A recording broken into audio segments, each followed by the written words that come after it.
जय माता की सभी संगत को। आज का विषय रहेगा कि पितरों को कैद कैसे किया जाता है और पितृबंधन कैसे कर दिया जाता है और कैसे खोले। और आजकल एक चर्चा बहुत चली हुई है भक्तों में, लोग फोन करते हैं, पूछते हैं कि माता जी हमारे घर के ताऊ चाचा जो हैं हमारे पितरों को सियाणों पे और चौकियों पे जाके बंधवा के आ जाते हैं, अशुद्ध कर देते हैं उनके वहाँ, कोई शराब का छिट्टा लगा देता है, कोई गंदी वस्तुएं हमारे पितरों पे जो है चढ़ी हुई मिलती है, जिससे क्या हो गया हमारे पितरों का बंधन हो गया, उनको बांध दिया। कोई कहते हैं कि वो भक्ति पूजा पाठ करता है, हमारे परिवार में कोई भगत है वो भक्ति पूजा पाठ करता है, उसने हमारे पितरों को बांध दिया, हमारे घर में तो अब दिक्कत आ रही है। देखो ये एक मानसिक रोग है भाई, इस चीज को समझो। कोई किसी के पितरों को नहीं बंधवाता और ना ही अशुद्ध कर सकता है। पितृ बंधन जो होता है वो स्वयं लगाते हैं। इसके कुछ कारण हैं, कारणों पे हम चर्चा करेंगे, वीडियो में अंत तक बने रहे, क्योंकि अधूरा ज्ञान हमेशा ही आपको नुकसान पहुंचाता है। और देखो आप वेद शास्त्रों पे विश्वास करो, क्योंकि जो हमारे शास्त्र हैं वेद हैं, इनमें कोई बात झूठ नहीं है। बहुत लोग कहते हैं हम वेद शास्त्रों पे विश्वास नहीं करते, ये धर्म ही एक पाखंड है। और उसके बाद वो पंडितों से कर्म करवा लेते हैं कि पितरों के लिए हवन कर दो, पितरों के लिए श्राद्ध कर दो, नारायण बलि कर दो, त्रिपिंडी कर दो, हमारे पितरों को शांति मिल जाए, हमारे पितरों के स्थान बना दो। ये सभी कार्य पंडित करते हैं। पंडितों के पास ज्ञान कहाँ से आया? वो उनकी दादा लगाई संपत्ति नहीं है, वो शास्त्रों से ही ज्ञान लेकर के आए हैं। गुरुकुलों में उन्होंने विद्या ग्रहण की है, उनके गुरुओं से ज्ञान प्राप्त है उनको, तभी जा करके वो आपके जो प्रेत बने हुए पितर होते हैं ना, वायु तत्व होता है, ये एक आत्मा एक हवा, उसको शुद्ध करके आपको कृपा देने के योग्य बनाते हैं। और ये बंधन जो है पितृ स्वयं लगाते। भला एक वायु को, हवा को कोई कैसे कैद कर सकता है? कई लोग ये कह देते हैं कि हम अमावस्या नित्य प्रति निकालते हैं फिर भी हमारे घर में दोष।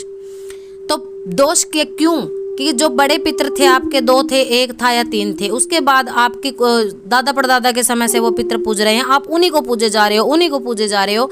बाद में आपकी 2-3 पीढ़ियों में ऐसा कोई पुत्र या फिर कोई जवान व्यक्ति जिसकी मृत्यु हो गई है, जो आपने पूज नहीं रखा, यानी कि 5 घर मिलकर के इकट्ठा पूज रहे हैं, और उन 5 घरों में किसी एक के घर बालक ने या फिर फांसी लगा लिया, एक्सीडेंटल मौत हो गई, कैसे भी करके उसकी मृत्यु हो गई, उसको पूज नहीं रहे हैं।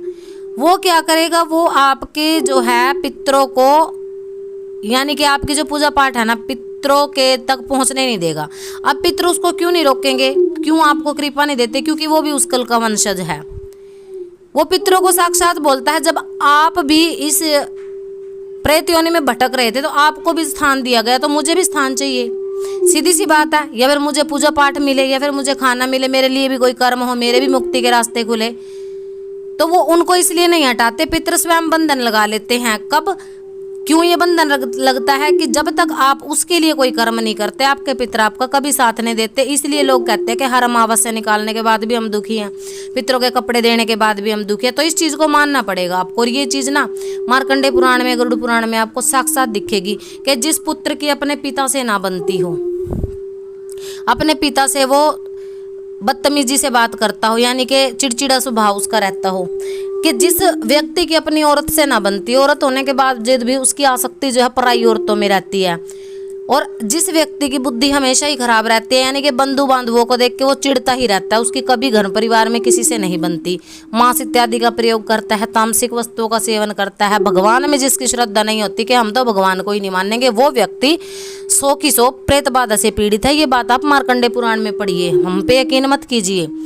क्योंकि जो कर्म कांड के पहले हम भी यही सोचते थे कि ये चीज़ें कहाँ से लेकर के आए, तो लाइब्रेरी जा करके जब अध्ययन किया गया इन चीज़ों का, तब जाके हमें भी समझ आई। और हम सोचते हैं कि जब हमें समझ आई है तो वीडियो के माध्यम से आप लोगों को भी समझ आनी चाहिए। छोटी छोटी सी बातें होती है। पितरों का बंधन कोई नहीं कर सकता। लोग कहते हैं इनको बोतल में डाल दिया, इनको तो जी आपका बंधवा दिया, गंदी चीज़ें छोड़ के आपके पितरों को घर से निकाल दिया। ऐसा कुछ भी नहीं होता।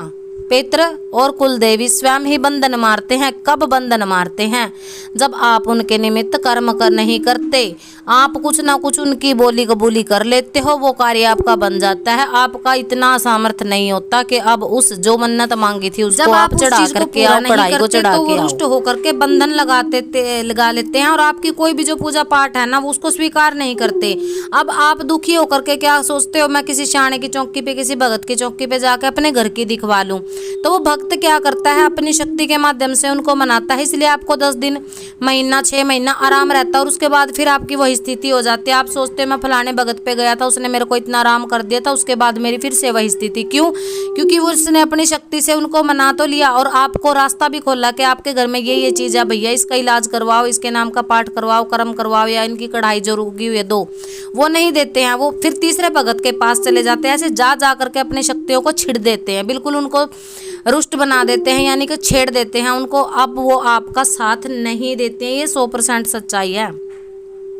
तो जो हमारे पितर होते हैं ना, उनको भाई प्रसन्न रखो। और जो आपके घर में ऊत हो गए हैं, दादा परदादा के समय से जो पितर चले आ रहे हैं, उसके बाद जो कोई अकाल मृत्यु को प्राप्त हुआ है, उसको भी आप कुछ ना कुछ दो। स्थान नहीं दे सकते तो कम से कम नारायण बलि, त्रिपिंडी, कुछ ना कुछ उसका कर्म करवाओ। और इस बात को कहना बिल्कुल ही छोड़ दो कि शास्त्रों को नहीं मानते। शास्त्रों को नहीं मानोगे तो कोई पंडित का कर्म आपका व्यर्थ है। पंडित जी शास्त्रों से ही आपके कर्म करते हैं और वही चीज़ सही होती है बिल्कुल। अब जो व्यक्ति आर्थिक रूप से बिल्कुल ही तंग रहता है, अन्न नहीं है उसके घर में, धन नहीं है उसके घर में, कोई भी काम, उसके अंदर इतना टैलेंट है, इतना दिमाग है, बुद्धि है, परंतु उसकी बुद्धि कार्य ही नहीं करती है। पढ़ाई लिखाई आपके बच्चे को याद नहीं रहती है, आपका बच्चा जो है बिल्कुल आपसे कटा कटा रहता है, यानी कि बात नहीं मानता। आप लोग सोचते हो कि मेरे बच्चे के ऊपर तो किसी ने क्रिया करवा दी है, खिला पिला दिया, इसलिए हमारी बात नहीं सुनता। नहीं, आपके घर में प्रेत बाधा है, उसको शांत करो। प्रेत जन्य पीड़ा है। और अगली वीडियो में हम आपको बताएंगे जो प्रेत बाधा से पीड़ित व्यक्ति होते हैं उनको स्वप्न में क्या क्या क्या दिखाई देता है, जो गरुड़ पुराण में लिखा गया है। वेदों पुराणों की भी बातें आपको जरूर बताते चलेंगे। तो पितृ बंधन कोई नहीं करता।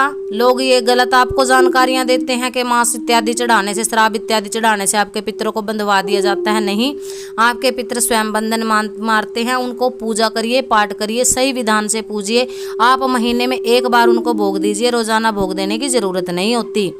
और सीधी सी बात है, अपने पितरों की 1 महीने में एक बार जरूर जोत जलाएं, एक बार जरूर भोग दें। उस अपने घर की कुल देवी की रोजाना एक जोत जलाएं। सुबह नहीं जला सकते तो शाम को एक समय जरूर जलाएं।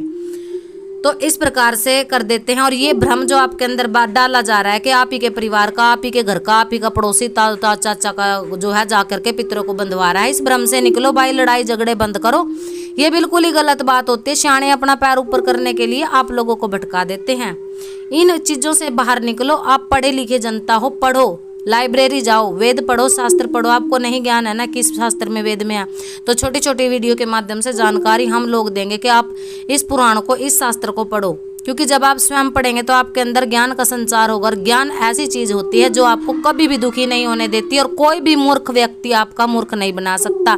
एक चौकी लगाने वाला अनपढ़ सा व्यक्ति 70 तरह की बात करके आप जैसे पढ़े लिखों को मूर्ख बना देता है। पता है क्यों? क्योंकि आपके पास समय नहीं है इन चीजों की खोज करने के लिए, इन चीजों को पढ़ने के लिए।